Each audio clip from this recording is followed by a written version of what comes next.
그래서 저는 선거 결과에 대한 모든 책임을 지고 비상대책위원장직에서 물러납니다. 책임이라는 단어 선거 전에 유세에서도 등장했습니다. 우리 정부가 여러분의 눈높이에 부족한 것 있을 겁니다. 그렇죠? 제가 100일도 안 됐습니다. 그렇지만 그 책임 저한테 있지는 않지 않습니까? 이때 홍준표 대구시장은 법무부 장관을 했으니 책임이 크죠 이렇게 말했는데요. 홍 시장 선거 후에도 다시 한번 책임을 언급했습니다.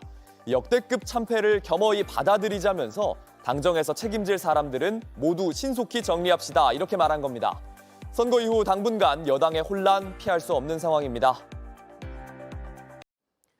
한동훈 전 위원장이 선거 기간 동안 민생 문제보다 더 강조한 게 이재명 대표와 조국 대표를 심판해야 한다는 이른바 2조 심판론이었습니다.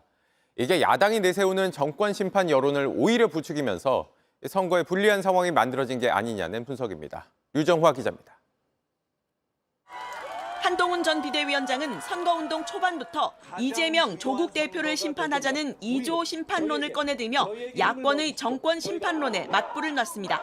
범죄자 세력이 여러분과 같은 선량한 시민을 지배하게 되는 것을 막아야 합니다. 2조 심판은 민생입니다. 여러분, 저희와 함께해 주십시오. 통상 집권 여당이 경제와 민생, 국정 안정을 전면에 내세우는 전략과는 달랐던 겁니다.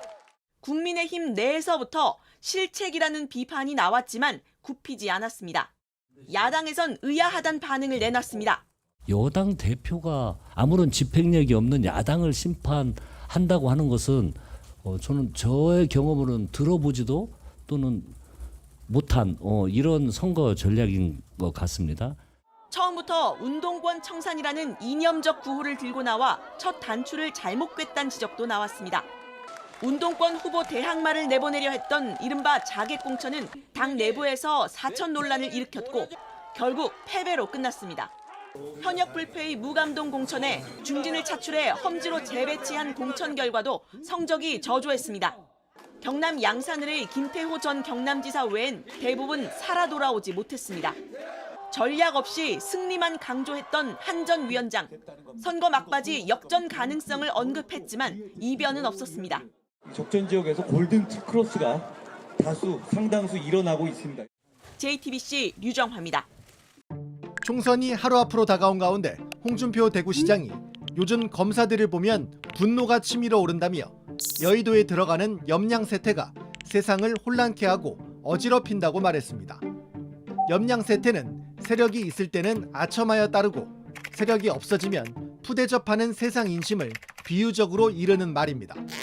홍준표 시장이 다시 한번 한동훈 국민의힘 총괄선대위원장을 겨냥한 게 아니냐는 해석이 나옵니다. 홍 시장은 페이스북에 미운 털이 박혀 검찰에서 배제된 후 조폭들의 협박을 피하기 위해 정치판에 뛰어들었지만 한국 정치판은 편싸움판이었다고 했습니다. 그러면서 그 대단한 자리를 그렇게 값싸게 만들어버리고 수사 지휘받는 경찰에게도 경멸당하는 검사 신세들이 된 걸 자기들만 모르고 있다.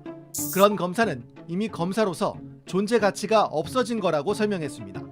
또 검사가 정치권에 줄대 편가르기로 세상 눈치나 보는 수사나 하고 또 그런 검사들이 여의도에 들어가는 염량세태가 세상을 혼란케 하고 어지럽힌다고 주장했습니다. 앞서 홍 시장은 한 위원장을 향해 셀카나 찍으면서 대권놀이나 하는 것이 어처구니 없다. 공천 제멋대로 하고 비례대표까지 독식하지 않았나라고 비판 목소리를 높인 바 있습니다. 조국혁신당 돌풍과 관련해 홍준표 대구시장이 이게 정치적인 시각과 법조적인 시각의 차이라면서 법조적 시각으로 대응해 본들 단기간에 그 기세를 꺾을 수 없을 거라고 예상했습니다. 홍 시장은 조국혁신당의 등장으로 빛이 바랜 건 한동훈, 이준석이고 득본 건 민주당이라며 지민 비조라는 프레임이 먹히면서 민주당은 지역구에서 약진하고 있고 정권 심판론에 편승해서 비례대표는 조국혁신당이 국민의힘과 대등한 수준으로 치솟고 있다고 선거 판세를 분석했습니다. 또 법조는 증거로 유무죄만 다투지만 정치는 유무죄를 넘어서 국민 감성이 더 우선이기 때문에 선거가 윤석열 대 조국 2차전 양상으로 가면 지금은 우리가 불리하다고도 설명했습니다. 홍 시장은 이런 사태가 오기 전에 좀 더 빨리 정무적 대처를 해야 했는데 내부 주도권 갈등만 부각되니 참 안타깝다고 덧붙였습니다.